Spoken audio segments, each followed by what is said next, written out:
Assalamualaikum teman-teman semua, apa kabarnya? Balik lagi sama saya tukang cerita film yang mageran. Kali ini saya akan menceritakan film Rurouni Kenshin The Origins. Film yang rilis di tahun 2012 ini jadi salah satu film favorit saya zaman kuliah. Film ini berlatar di Jepang era Bakumatsu, zaman dimana samurai masih banyak konflik dan perang sipil berkecamuk. Di tengah kekacauan, berdirilah sosok legendaris, Himura Kenshin, alias Hitokiri Batusai. Dengan pedang secepat kilat, mukanya kalem, tapi tangan dinginnya udah ngabisin banyak musuh-musuhnya. Di medan perang Toba Fushimi, Kenshin ngebuka film ini dengan gaya brutal. Dia ngebantai musuh-musuhnya tanpa ampun. Darah muncrat di mana-mana, wajahnya tetap datar kayak habis lihat meme garing.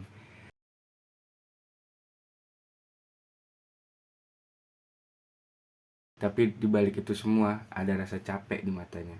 Capek ngebunuh dan capek jadi alat politik.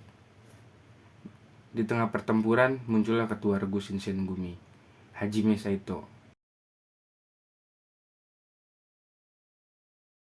Dia berkeliling sana ke sini demi bisa bertemu Kenshin Himura incarannya itu.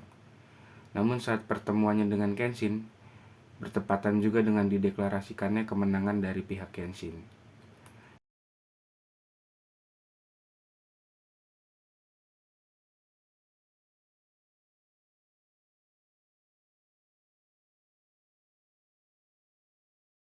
Kenshin pun gak jadi ngeladenin si Saito ini dan milih buat cabut dari TKP dan nancepin pedangnya ke tanah. Tanda kalau Kenshin gak nerima duel dengan Saito.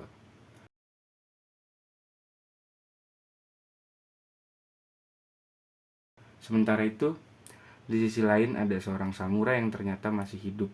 Dia berjalan, udah sempoyongan, dan tepat di akhir scene dia ngambil pedang Kenshin yang tadi sempat ditancepin ke tanah saat nolak ajakan duel dari Saito. Samurai inilah yang nanti bakalan jadi bayang-bayang masa lalu Kenshin yang nyata. Singkat cerita, 10 tahun berlalu setelah perang Toba Fushimi. Setelah perang selesai dan era Meiji dimulai, Kenshin menggunakan pedang Sakabato. Pedang Sakabato ini pedang yang bermata terbalik, pedang ciri khasnya si Kenshin lah. Sebagai sebuah simbol pertobatan dari masa lalunya yang gak pernah jauh dari bacok-membacok. Dan dia janji buat gak ngebunuh lagi. Dia pun berkeliling Jepang sebagai Rurouni, alias pengembara tanpa tujuan tetap. Di sisi lain, ada Kanryu Takeda, bos mafia kelas kakap yang bisnisnya jual opium. Kanryu punya anak buah sadis bernama Udo Jin-e, samurai yang ngambil pedang Kenshin di awal film tadi, waktu nolak duel sama Saito. Jin-e ini sekarang ngaku-ngaku sebagai Batosai, mantan samurai pembunuh yang sekarang jadi psikopat penuh gaya. Jin-e suka hipnotis musuhnya pakai teknik Shinno Ippo. Shinno Ippo bikin orang gak bisa gerak sambil pelan-pelan gak bisa nafas. Kanryu juga ngerekrut Dr. Megumi Takani, dokter cantik yang jago bikin obat-obatan dan racun. Balik ke si Kenshin, di era Meiji ini Tokyo belum sepenuhnya baik-baik aja. Ada serangkaian pembunuhan brutal yang bikin heboh sampai bikin si Hajime Saito yang sekarang jadi polisi turun tangan buat mecahin kasus ini. Karena pelakunya ngaku-ngaku sebagai Batosai, yang mana nama ini tuh dulunya nama si Kenshin waktu masih jadi tukang jagal. Tapi masalahnya, Kenshin udah pensiun dari dunia bacok-membacok. Kenshin yang lagi jalan nyantai di Tokyo belum sadar kalau namanya di masa lalu sekarang digunain sama oknum gak bertanggung jawab. Dan disinilah juga nih di Tokyo ini awal mulai Kenshin ketemu sama Kaoru Kamiya, cewek galak yang punya dojo kecil warisan keluarganya. Kaoru ngira Kenshin adalah si pembunuh dan langsung nyerang Kenshin karena dia bawa pedang dan mukanya terlalu kalem buat orang biasa. Tapi begitu Kenshin ngeluarin pedang Sakabatonya, Kaoru sadar kalau dia salah tuduh. Di scene lain diperlihatkan Kanryu, si bos mafia yang lagi nyantai di halaman rumahnya sambil terapi ikan. Dia didatengin sama si Saito yang langsung ngasih kertas yang berlumuran darah. Saito ini kayaknya curiga sama Kanryu atas pembunuhan-pembunuhan yang terjadi belakangan ini.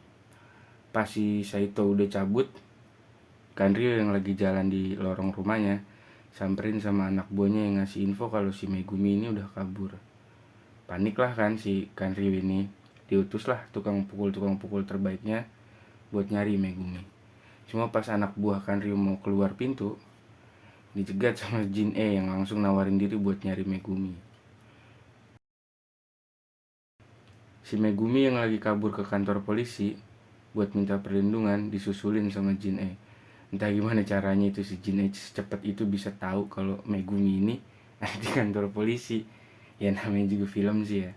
Oke, lanjut lah. Dia acak-acak lah itu kantor polisi sama si Jin buat nyari Megumi. Cuma Megumi yang pinter, dia kabur lagi dengan cara ngancurin jendela kantor polisi. Kaoru yang lagi jalan arah pulang nggak sengaja ketemu sama Jin yang baru keluar dari kantor polisi. Terjadi percakapan singkat antara Kaoru yang nanyain si Jin ini soal keterlibatannya sama nama Batosai. Yang akhirnya terjadilah duel antara Kaoru dan Jin. Nah, singkatnya Kaoru kalah, dan pas si Kaoru mau diserang sama Jin Kenshin datang buat nyelamatin Kaoru. Pas duel antara Kenshin sama Jin hampir mulai, tiba-tiba rombongan polisi datang ngebubarin mereka. Kaburlah nih Kaoru sama Kenshin, dan sampailah mereka di dojo punya keluarga Kaoru. Ngobrol dah tuh mereka berdua.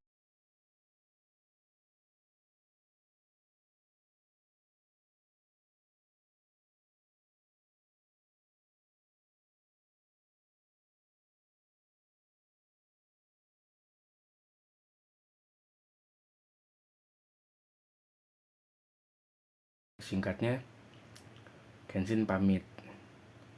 Nah, besoknya pas Kaoru lagi beres-beres dojo, datang Yahiko minta sarapan sama Kaoru. Yahiko ini satu-satunya murid Kaoru yang masih setia sama Kaoru. Pas Yahiko baru masuk ke dalam dojo, tiba-tiba datang preman-preman suruhan orang yang mau beli dojo Kaoru. Tapi caranya ugal-ugalan, jelas ditolak lah sama Kaoru. Marahlah nih preman-preman ini dan ngacak-ngacak dojonya Kaoru. Nah, pas gerombolan preman-preman ini lagi ngacak-ngacak, tiba-tiba datang Kenshin yang langsung ngebantai preman-preman ini.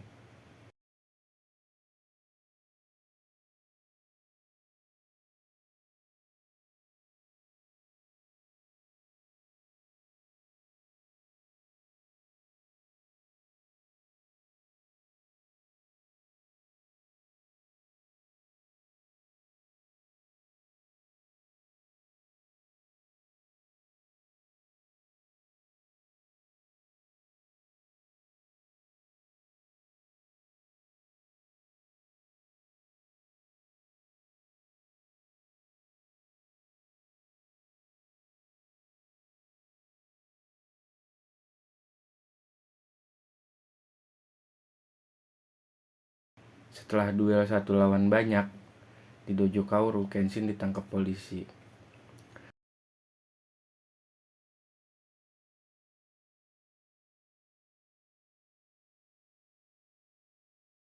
Nah, pas lagi ditahan, Kenshin disamperin sama Saito dan diajak ngobrol. Di situ juga ada Sanosuke Sagara yang nantinya bakal jadi sahabat baiknya Kenshin.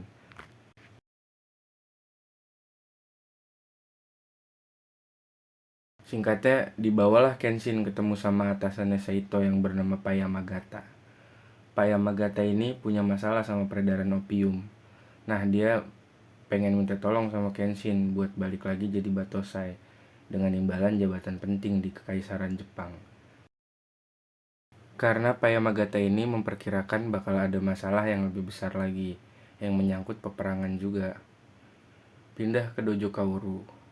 Yahiko yang lagi beres-beres, pasca diserang preman, sadar kalau Kaoru gak ada di tempat. Nah, pas si Yahiko lagi nyariin Kaoru ini, Yahiko gak sengaja papasan sama Megumi yang lagi kabur. Kenshin yang baru keluar dari tahanan dijemput sama Kaoru. Karena dasarnya Kaoru ini orang baik, nawarinlah dia ke si Kenshin ini buat tinggal di dojonya. Kenshin sih awalnya malu-malu ya, tapi akhirnya setuju juga. Pas sampai dojo, Kenshin dikenalin sama Yahiko, dan ternyata ada juga si Megumi yang baru kelar mandi di situ. Si Kaoru kaget dong. Singkatnya, Kenshin sekarang tinggal di dojo Kaoru. Dia juga dikasih baju ganti, punya mendiang bapaknya Kaoru. Nah, buat ngerayain kedatangan anggota baru, Kaoru ngajak yang lain buat makan malam di luar. Pas lagi enak-enak makan, tiba-tiba Kaoru CS didatengin sama Kanryu yang nawarin Kenshin buat kerja sama dia. Tapi jelas, Kenshin nolak. Karena nggak terima sama penolakan Kenshin, si Kanryu nginjek piring makanan Kenshin. Pas mulai panas, tiba-tiba Sanosuke datang dan nawarin diri buat dia aja yang kerja sama Kanryu. Dia juga nantangin duel Kenshin dan langsung diiyain sama Kenshin. Duel lah nih mereka berdua. Si Sanosuke yang emang orangnya banyak omong, ngoceh soal senjatanya dia. Singkatnya mereka mulai duel. Tapi di sini Kenshin kelihatan banget bercanda dan gak serius nanggepin duel sama Sanosuke. Singkatnya, duel berhenti pas Kenshin nanya Sanosuke soal kenapa mau diperalat sama orang kayak Kanryu. Tengsin lah nih si Sanosuke, akhirnya duelnya berhenti gitu aja. Nah, singkat waktu, besok harinya polisi nemuin korban pembantaian Jin-E. Kenshin ngenalin orang-orang ini. Mereka adalah gerombolan preman tempo hari yang nyerang dojo milik Kaoru. Setelah ngelihat salah satu kerabat dari korban ini nangis, Kenshin pun flashback ke masa dia masih jadi Batosai. Karena ada salah satu korbannya yang juga ditangisin sama kerabatnya. Disitulah Kenshin dapat luka pertama di pipinya yang sekarang udah jadi luka berbentuk silang. Kenshin pun mulai bertanya-tanya akan kebenaran jalan yang dia pilih untuk mencapai perdamaian di era sekarang. Balik ke masa sekarang. Kenshin yang masih nginget-nginget masa lalunya dikagetin sama Kaoru dan langsung diajak pulang. Beralih ke dojo, Megumi yang lagi nimba air di sumur didatengin sama orang suruhan Kanryu yang ngancem buat ngasih tahu Kaoru CS siapa Megumi sebenarnya. Di dapur, Kenshin Kaoru lagi nyiapin makan dan disamperin sama Yahiko yang langsung ngeledek Kaoru soal si Kenshin. Pas mereka baru pada mau makan, tiba-tiba datang tetangganya Kaoru yang minta tolong karena anaknya sakit. Megumi langsung ingat sama ancaman orang suruhan Kanryu dan buru-buru ngecek air sumur dojo. Ternyata bener, air di sekitar sana kemungkinan sudah tercemar racun yang sengaja ditaruh sama orang suruhan Kanryu tadi. Pas Megumi ngecek air ini, tiba-tiba warga lain juga datang dengan keluhan yang mirip-mirip. Megumi yang emang dasarnya dokter langsung bertindak cepat buat ngelakuin pertolongan pertama dan nyuruh orang-orang yang masih sehat buat nyari obat-obatan yang dibutuhin. Singkat cerita, Megumi yang lagi sebat disamperin sama Kenshin. Mulailah mereka saling jujur dari Kenshin yang dulunya seorang Batosai sampai keterlibatan Megumi sama opiumnya Kanryu. Semua mereka ceritain lah pokoknya.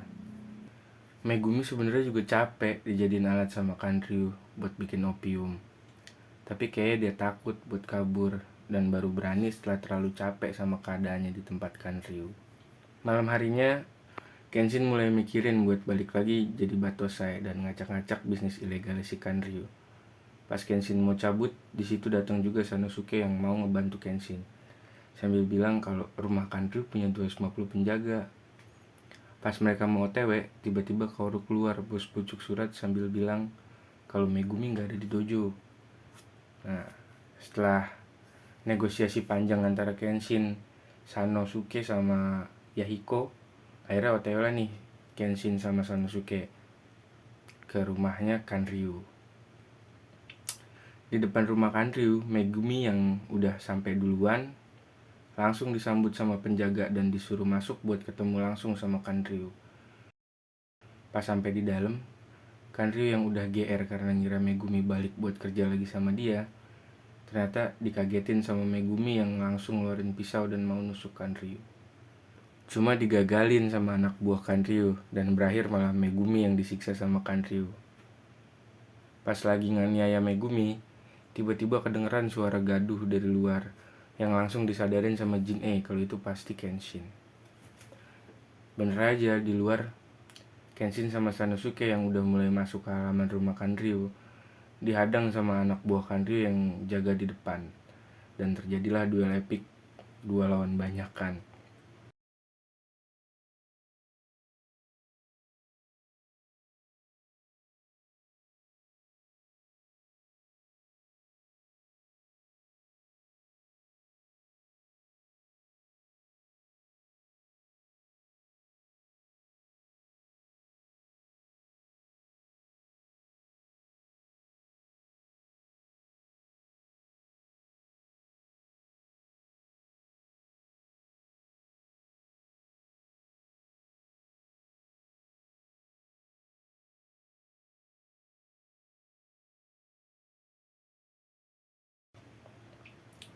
Akhirnya Kenshin sama Sanosuke berhasil masuk ke rumahnya Kanryu. Setelah ngalahin banyak pasukannya Kanryu, di dalam mereka berdua langsung disambut sama jagoan-jagoannya Kanryu yang udah siap buat duel 1 lawan 1 sama mereka. Sanosuke milih lawan yang pertama dan nyuruh Kenshin buat cabut duluan. Pas Kenshin lagi nyari Megumi keliling rumah, Kenshin ketemu sama jagoan yang lainnya lagi. Beda sama Sanosuke yang ketemu lawan seimbang karena sama-sama tangan kosong, lawannya Kenshin ini pakai pistol. Lumayan kewalahan juga awalnya Kenshin lawan musuhnya ini. Tapi ya mau gimana juga pemeran utama harus menang. Kenshin yang lincah bisa ngindarin tembakan dari musuhnya. Sampai akhirnya jaraknya cukup deket dan mereka mulai beradu pedang. Musuhnya Kenshin ini pakai kodachi. Buat teman-teman yang belum tahu, kodachi itu pedang kecil yang biasa dipakai sama samurai buat bertahan atau buat defense, buat bertahan lah gitu. Bukan kayak pedang yang panjangnya itu buat nyerang. Oke, pindah ke Sanosuke. Sanosuke yang kecapean ngajak lawannya ini break dulu buat makan sama minum. Emang kocak nih orang, sempet-sempetnya lagi duel makan dulu. Setelah makan mereka lanjut duel lagi dan dimenangin sama Sanosuke. Balik ke Kenshin. Setelah pertarungan full teknik yang mereka lakuin, akhirnya Kenshin juga menang. Sanosuke dan Kenshin pun ketemu lagi buat ngelanjutin pencarian Megumi. Pas sampai di depan pintu, mereka langsung ditembakin sama Kanryu dari dalam pakai Gatling gun. Agak shock juga sih ini mereka ya. Pas lagi di situasi terdesak ini, datanglah si Saito yang langsung ngasih tahu kelemahan Gatling gunnya Kanryu. Pas si Saito lagi ngoceh-ngoceh, tiba-tiba Sanosuke nyerahin diri ke Kanryu. Nggak tahu lagi dah sama nih orang. Yang penting mau bergerak aja dulu, mikir mau belakangan. Tapi ternyata itu cuma pengalihan, biar Kanryu lengah dan ngasih celah buat Kenshin dan Saito bergerak. Ternyata dengan sekali serangan kombinasi mereka bisa ngalahin Kanryu. Cemen banget Kanryu, padahal udah pakai senpi. Saito tetap tinggal buat ngurus Kanryu dan Kenshin sama Sanosuke lanjut lagi buat nyari Megumi. Akhirnya mereka ketemu sama Megumi yang lagi diikat. Dan setelah dibuka ikatannya, Megumi langsung neriakin nama Kaoru. Shin pun berpindah ke dojo. Jin-e akhirnya nyulik Kaoru buat mancing Kenshin. Paginya, Kenshin langsung datang buat jemput Kaoru dari Jin-e. Di sini Kenshin kelihatan mulai serius. Ekspresi mukanya udah berubah. Senyum damainya hilang. Aura pembunuhnya muncul lagi. Dan duel epik sesama Batosai pun langsung dimulai.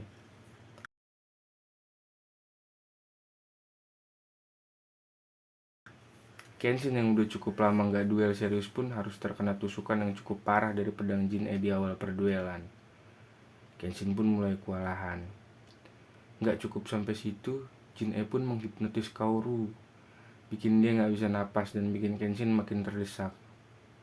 Jin-e pengen Kenshin kehilangan kontrol dan balik lagi jadi mesin pembunuh. Strategi yang cukup toksik tapi efektif juga buat bikin Kenshin balik lagi ke mode sangarnya.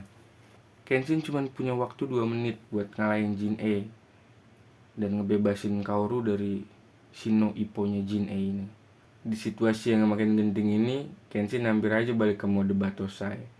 Mukanya gelap, serangannya brutal. Dan cukup 2 serangan Kenshin di mode ini udah bisa bikin Jin-e sempoyongan dan matahin tangan kanannya. Kenshin pun langsung ambil kuda-kuda buat nebas Jin-e dan ngelepasin Kaoru. Untungnya sebelum Kenshin nebas Jin-e, Kaoru dengan sisa-sisa napasnya berhasil teriakin Kenshin. Teriakan itu ngebangunin Kenshin dari dark mode-nya. Dia sadar dan gak jadi buat nebas si Jin-e. Jin-e yang ngerasa kalah, frustasi nih, dia mulai frustasi. Mutusin buat seppuku alias bunuh diri dengan tangannya sendiri. Dan duel pun dimenangin sama Kenshin. Setelah semua kekacauan selesai, Kenshin gak langsung move on. Dia sadar masa lalunya gak bisa dihapus gitu aja. Tapi dia tetap pegang janjinya buat gak bakal ngebunuh orang lagi. Sekarang dia tinggal bareng Kaoru, Sanosuke, Yahiko, dan Megumi. Sebuah keluarga aneh tapi penuh makna. Kenshin terus melangkah. bukan buat lari dari masa lalu, tapi buat nebus dosa-dosanya di masa lalu. Satu langkah kecil dalam perjalanan panjang. Dan film pun udahan. Terima kasih teman-teman semua yang udah nonton sampai akhir. Saya mohon maaf kalau pembawaan saya masih kaku karena ini voice over pertama saya. Kedepannya saya akan terus ngembangin channel ini, dan mungkin mulai dari film ini dan seterusnya saya akan menggunakan voice over saya sendiri. Buat teman-teman jangan lupa like, subscribe, dan share video ini ke teman-teman kalian semua, biar channel saya bisa berkembang terus. Demikian dari saya. Jangan lupa mandi, jangan lupa pakai minyak wangi. Sampai jumpa di film selanjutnya. Assalamualaikum.